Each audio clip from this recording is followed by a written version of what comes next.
एक रहस्यमयी सवाल से शुरुआत करते हैं। क्या कभी ऐसी स्थिति का सामना हुआ है जहां कोई व्यक्ति सामने खड़ा हो, चेहरे पर एक बहुत ही मीठी मुस्कान हो, उसके शब्द बिल्कुल सही लग रहे हों, लेकिन दिमाग के किसी बिल्कुल अंधेरे कोने में एक अजीब सी आवाज लगातार कह रही हो कि नहीं, इस इंसान के अंदर कुछ और ही चल रहा है। ये एक ऐसा बेचैन करने वाला एहसास है जो जिंदगी में कभी ना कभी जरूर महसूस होता है, जैसे दिमाग ने कोई ऐसी चीज देख ली है जो आंखों ने मिस कर दी, और असल में वो अंदर का शक अक्सर बिल्कुल सही होता है। आज की इस चर्चा में हम उन्हीं रहस्यों से पर्दा उठाएंगे कि FBI एजेंट्स, टॉप साइकोलॉजिस्ट्स और शातिर नेगोशिएटर्स आखिर किन डार्क साइकोलॉजी टूल्स का इस्तेमाल करते हैं किसी को पढ़ने के लिए। इसका पूरा विश्लेषण होगा। और हाँ, आगे बढ़ने से पहले power of mind Hindi channel को तुरंत सब्सक्राइब करना और बेल आइकॉन दबाना, ताकि इंसानी दिमाग के इन रहस्यों को समझने का कोई भी मौका कभी ना छूटे। इस विषय की गहराई सच में बेहद हैरानगेज है। आज के इस गहरी चर्चा का मुख्य उद्देश्य यही है कि पहली नज़र में ही किसी इंसान को पढ़ने की कला को बिल्कुल जड़ से समझा जाए। ये चर्चा थोड़ी शांत, थोड़ी रहस्यमयी और बिल्कुल हकीकत से जुड़ी हुई होगी, क्योंकि इंसानी दिमाग के इन अंधेरे कोनों में झांकना, जहां लोग अपने असली इरादे छुपाते हैं, हमेशा एक अलग ही अनुभव होता है। जब दूसरों के अवचेतन दिमाग, मेरा मतलब है सबकॉन्शियस माइंड को पढ़ना आ जाता है, तो लोगों को और इस दुनिया को देखने का नजरिया पूरी तरह बदल जाता है। चलिए इस रहस्य की पहली परत खोलते हैं। हमारे आज के सोर्स मटेरियल में एक बहुत ही मशहूर और पुरानी कहावत का जिक्र है कि आंखें आत्मा की खिड़की होती हैं। बचपन से हम सब ने ये बात कहानियों में सुनी है, लेकिन साइकोलॉजी इसको सिर्फ एक मेटाफर नहीं मानती, ये पूरी तरह से प्रमाणित साइंस है। तो सबसे पहले इसी पर बात की जाए कि आखिर आंखों में ऐसी कौन सी सच्चाई दिखती है जो शब्दों की भीड़ में छिप जाती है। आंखें दरअसल हमारे नर्वस सिस्टम का एक ऐसा हिस्सा है जो सीधा बाहर की दुनिया को दिखाई देता है। यहाँ सबसे हैरान करने वाली बात यह है कि जब कोई झूठ बोलता है ना, तो उसकी आंखों में 3 बहुत ही साफ बदलाव आते हैं। इन पर आमतौर पर ध्यान नहीं जाता। पहला बदलाव है प्यूपल, यानी आंख की पुतली का छोटा होना। पुतली का छोटा होना, ये कैसे होता है? स्ट्रेस से गुजरती है। ये एक फिजियोलॉजिकल फैक्ट है कि स्ट्रेस के आते ही बॉडी का फाइट और फ्लाइट रिस्पॉन्स एक्टिवेट हो जाता है। इस ऑटोमेटिक रिएक्शन की वजह से आंखों की पुतलियां तुरंत श्रिंक हो जाती हैं, यानी छोटी हो जाती हैं। इसे कोई भी इंसान चाहकर कॉन्शियसली कंट्रोल नहीं कर सकता। ये पॉइंट बहुत दिलचस्प है, क्योंकि ये एक बिल्कुल फिजिकल रिएक्शन हो गया, जैसे किसी के पास इस रिएक्शन को रोकने का कोई स्विच ही ना हो। लेकिन चलिए इस पर थोड़ा सा प्रैक्टिकल होकर सोचते हैं। पुतलियों का छोटा होना पकड़ने के लिए तो इंसान को बहुत ही करीब से देखना पड़ेगा, जो आम बातचीत में थोड़ा अजीब भी लग सकता है। हाँ, ये सच है। और इसीलिए जो दूसरा पॉइंट हमारे सोर्सेस में दिया गया है, वो थोड़ा आसान है ऑब्जर्व करने के लिए, और वो है पलकें झपकने की गति, यानी ब्लिंकिंग रेट। नॉर्मल हालत में एक इंसान 1 मिनट में 15 से 20 बार पलकें झपकता है, लेकिन झूठ बोलते वक्त ये गिनती सीधा बढ़कर 40 से 50 बार तक पहुंच जाती है। इतना बड़ा उछाल, इसके पीछे का साइकोलॉजिकल लॉजिक आखिर क्या कहता है? इस लॉजिक को समझने के लिए दिमाग को एक कंप्यूटर की तरह देखना होगा। जब दिमाग सच बोल रहा होता है तो उसे सिर्फ मेमोरी से डेटा निकालना होता है, इसमें एनर्जी कम लगती है। लेकिन जब दिमाग झूठ बोल रहा होता है तो उसे एक ही वक्त पर कई सारे काम करने पड़ते हैं। जैसे एक नई कहानी बनानी है। हाँ, और सच को दबा कर रखना है, और साथ ही साथ सामने वाले के चेहरे को भी पढ़ना है कि वो इस झूठ पर विश्वास कर रहा है या नहीं। साइकोलॉजी में इसे कॉग्निटिव ओवरलोड कहते हैं। दिमाग की प्रोसेसिंग पावर पूरी तरह घिर जाती है। इस भारी दिमागी बोझ और नर्वस एनर्जी का डायरेक्ट असर हमारी ऑप्टिकल नर्व्स पर पड़ता है। पलकों का तेजी से झपकना दरअसल उसी दिमागी सिस्टम के ओवरलोड होने का नतीजा है। दिमाग के अंदर का शोर आंखों के जरिए बाहर आ रहा होता है। तो इसका मतलब झूठ बोलना सच बोलने के मुकाबले फिजिकली और मेंटली बहुत थका देने वाला काम है, ये समझ आता है। लेकिन आंखों से जुड़ा जो तीसरा पॉइंट है, उस पर थोड़ी बहस हो सकती है। आमतौर पर दुनिया भर में ये माना जाता है कि जो झूठ बोलता है वो नजरें चुराता है, वो इधर उधर देखेगा, जमीन की तरफ देखेगा, क्योंकि आंख मिलाने में डर होता है। लेकिन जो FBI और डार्क साइकोलॉजी की रिसर्च हम देख रहे हैं, वो एक बिल्कुल ही अलग तस्वीर दिखाती है। इसमें बताया गया है कि जो ट्रेन्ड लायर्स होते हैं वो नजरें चुराने की जगह लगातार आंखों में देखते हैं। ये थोड़ा अजीब नहीं लगता? अजीब लगता है, और यही वजह है कि आम लोग इन शातिर लोगों के जाल में फंस जाते हैं। एक मैनिपुलेटिव या अनुभवी झूठ बोलने वाला ये बात बहुत अच्छे से जानता है कि आम इंसान की सोच क्या है।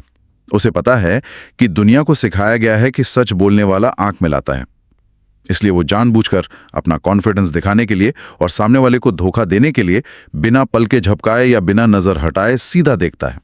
एक तरह से वो उस आई कांटेक्ट को एक हथियार की तरह यूज कर रहा है। बिल्कुल, वो इंटिमिडेशन टैक्टिक की तरह इस्तेमाल करता है। वो इतना ओवर कॉम्पेंसेट करता है कि उसका देखना नेचुरल नहीं है, बल्कि एक स्टेयर या घूरना बन जाता है। लेकिन यहां एक डार्क साइकोलॉजी की चेतावनी भी याद रखनी होगी।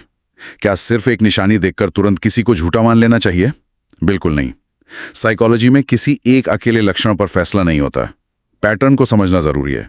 जब प्यूपिल का छोटा होना, पलकों का तेजी से झपकना और एक अजीब सा स्टेयरिंग आई कांटेक्ट एक साथ दिखें, तभी किसी निष्कर्ष पर पहुंचना चाहिए। तो जरा इस विचार पर रुककर और गहराई से सोचते हैं। जिंदगी में कभी ना कभी किसी न किसी ऐसे शख्स से जरूर सामना हुआ होगा जिसे पहली बार देखकर दिमाग ने खतरे की घंटी बजा दी थी, जब दिल ने बिना किसी ठोस वजह के अंदर से कहा था कि कुछ तो गड़बड़ है। वो शायद वही पल था जब उस शख्स की बातें तो मीठी थीं, पर हमारे अवचेतन दिमाग ने बिना हमें बताए आंखों के इन्हीं छोटे छोटे अजीब इशारों को पढ़ लिया था। सही बात है। ये अवचेतन दिमाग की ही शक्ति है जो चीजों को कॉन्शियसली प्रोसेस होने से पहले ही पकड़ लेती है। बस इस शक्ति पर भरोसा करना आना चाहिए। एकदम सही। अब आंखों का झूठ तो हमने समझ लिया, क्योंकि वो एक इनवॉलंटरी रिएक्शन है। लेकिन जब इंसान कॉन्शियसली मिलता है तो सबसे पहला फिजिकल टच अक्सर हाथ मिलाना ही होता है। चलिए अपनी इस चर्चा को इस दूसरे बहुत ही कॉमन पर गहरे विषय पर ले चलते हैं, हैंडशेक। जो सोर्स मटेरियल हम पढ़ रहे थे वो इस बात पर जोर देता है कि सिर्फ एक बार हाथ मिलाने के तरीके से किसी इंसान का पूरा कैरेक्टर, उसकी असली पर्सनालिटी एक सेकंड में सामने आ सकती है।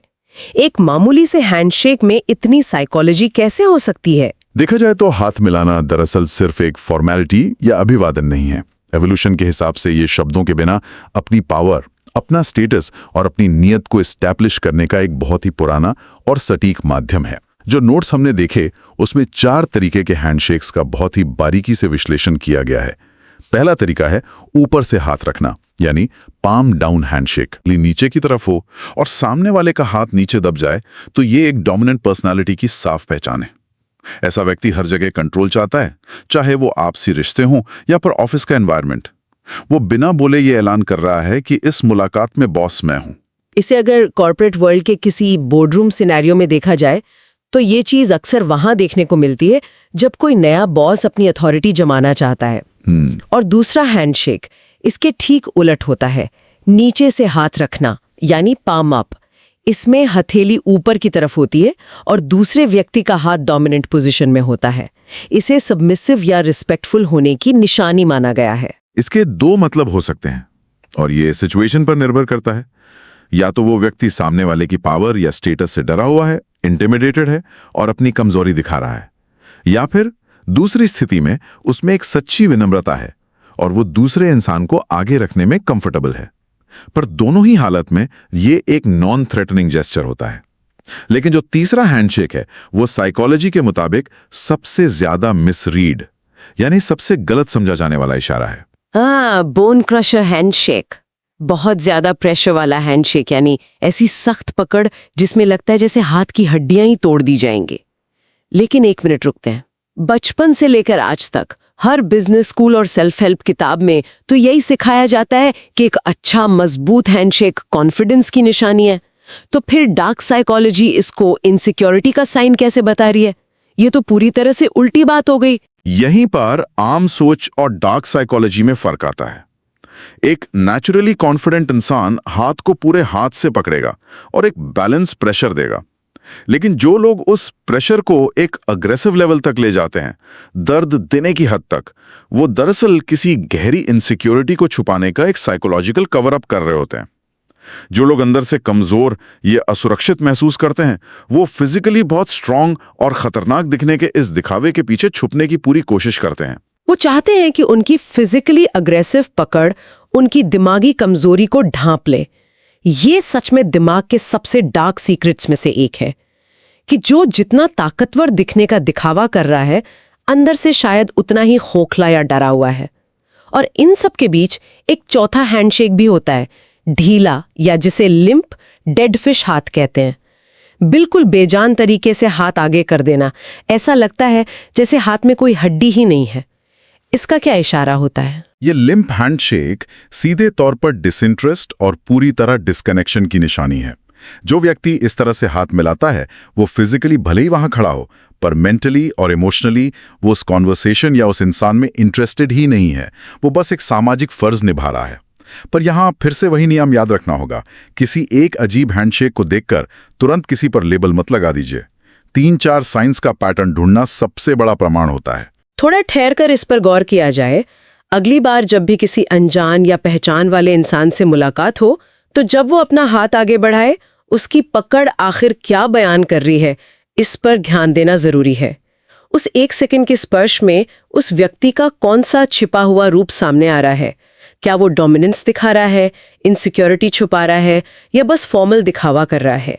ये एक ऐसी चीज है जिसे हर रोज अपनी आम जिंदगी में ऑब्जर्व किया जा सकता है। सही बात है। बॉडी लैंग्वेज का खेल बहुत बड़ा और गहरा है, लेकिन जब बातचीत शुरू होती है तो एक नया मैदान खुल जाता है। बिल्कुल सही दिशा पकड़े।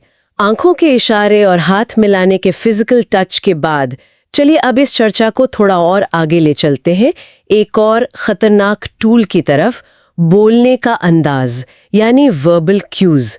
FBI और क्रिमिनल साइकोलॉजी की रिसर्च का एक बड़ा हिस्सा इस बात पर जोर देता है कि सच्चे और झूठे व्यक्ति के बीच का फर्क उनके शब्दों के चुनाव में और सेंटेंस बनाने के तरीके में ही साफ झलकने लगता है। इंसान की जुबान कैसे उसके दिमाग के राज खोलती है। इंसान जिन शब्दों को चुनता है वो उसके दिमाग के आईने की तरह होते हैं। इसमें 3 मुख्य लक्षण या पैटर्न्स बताए गए हैं जो सच और झूठ को अलग करते हैं। पहला और सबसे बड़ा लक्षण है खुद को दूर रखना, जिसे बिहेवियरल साइकोलॉजी में डिस्टेंसिंग लैंग्वेज कहते हैं। जब कोई इंसान सच बोलता है तो वो उस घटना की पूरी जिम्मेदारी लेता है। उसकी लैंग्वेज बहुत डायरेक्ट और पर्सनल होती है, जैसे मैंने ये गलती की या मैंने वो फाइल वहां रखी थी। और झूठ बोलने वाला इसका ठीक उल्टा करेगा। हाँ, झूठ बोलने वाला या गिल्ट छुपाने वाला इंसान पैसिव और वेग लैंग्वेज का इस्तेमाल करेगा। वो कहेगा गलती हो गई या फाइल वहां रखी गई थी। ऐसा लगता है जैसे चीजें अपने आप हो रही हैं। वो ऐसी लैंग्वेज बनाता है जिसमें उसे खुद को उस घटना का हिस्सा ना दिखाना पड़े, ताकि वो अपने सबकॉन्शियस को उस झूठ के बोझ से दूर रख सके। इस सेंटेंस फॉर्मेशन का खेल बहुत ही सटल है, पर कितना गहरा है। एक और लक्षण जो पकड़ने में थोड़ा आसान है और शायद हर किसी ने कभी ना कभी देखा होगा, वो है बिना पूछे दुनिया भर की डिटेल्स देना। एक आम जिंदगी का एग्जाम्पल लेते हैं। किसी से सिर्फ इतना पूछा जाए कि कल आने में देरी क्यों हुई, और जवाब में वो एक पूरी नॉवल सुना दे कि गाड़ी का टायर कैसे पंचर हुआ, फिर मैकेनिक ने क्या कहा, फिर मौसम कैसा था। इस ओवर एक्सप्लेनिंग का आखिर क्या डार्क ट्रूथ है? यहाँ सोचने वाली बात यह है कि आखिर उस इंसान को इतनी बारीक डिटेल्स क्यों देनी पड़ रही हैं जो पूछी ही नहीं गई। साइकोलॉजी ये समझाती है कि जब कोई बिना पूछे बहुत ज्यादा एक्सप्लेनेशन देने लगे, कहानी के नए नए हिस्से बताने लगे, तो असल में वो सामने वाले को नहीं कन्विंस कर रहा होता, वो दरअसल खुद को कन्विंस कर रहा होता है। मतलब उसे खुद ही डाउट है अपनी बात पर। वही तो, उसे अंदर ही अंदर अपनी ही बोले गए झूठ पर शक होता है। एक इनसिक्योरिटी होती है कि क्या मेरी बात सच लग रही है। इसलिए वो इस झूठ की दीवार पर शब्दों का प्लास्टर लगाता रहता है ताकि वो मजबूत दिखे, जबकि सच बिल्कुल अलग होता है। सच को इतने शब्दों और सफाई की जरूरत कभी नहीं होती। सच अपने आप में पूरा, सीधा और ठहरा हुआ होता है। बिल्कुल, जिसको सच मालूम है वो सिर्फ 2 शब्दों में जवाब देकर खामोश हो जाएगा। लेकिन अब आते हैं तीसरे और सबसे पावरफुल साइन पर। ये एक ऐसी मैनिपुलेशन टेक्निक है जो लोग आमतौर पर बहुत ज्यादा इस्तेमाल करते हैं, डिफ्लेक्शन। यानी जब सवाल पूछा जाए तो जवाब देने की बजाय सामने से एक नया सवाल दाग देना। जैसे अगर ऑफिस में बॉस पूछे, तुम्हारी ये रिपोर्ट अब तक सबमिट क्यों नहीं हुई, और जवाब आए, क्यों, क्या पूरे ऑफिस में सिर्फ मेरी ही रिपोर्ट पेंडिंग है। ये सुनने में भले ही डिफेंसिव लगता हो, पर असल में ये बात घुमाने की सबसे सटीक टेक्निक है ना? एकदम सटीक उदाहरण है ये। ये रिफ्लेक्शन दरअसल दिमाग का एक डिफेंस मैकेनिज्म है।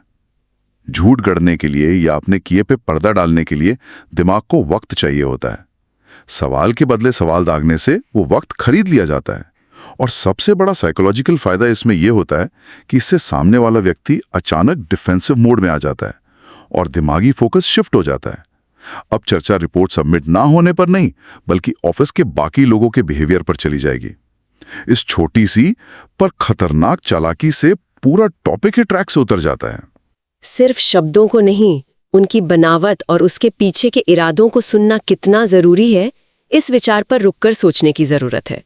कैसे लोग अपनी बातों के आर्किटेक्चर से, शब्दों के इस तरह के हेरफेर से ही अपनी असलियत और अपने राज उगल देते हैं।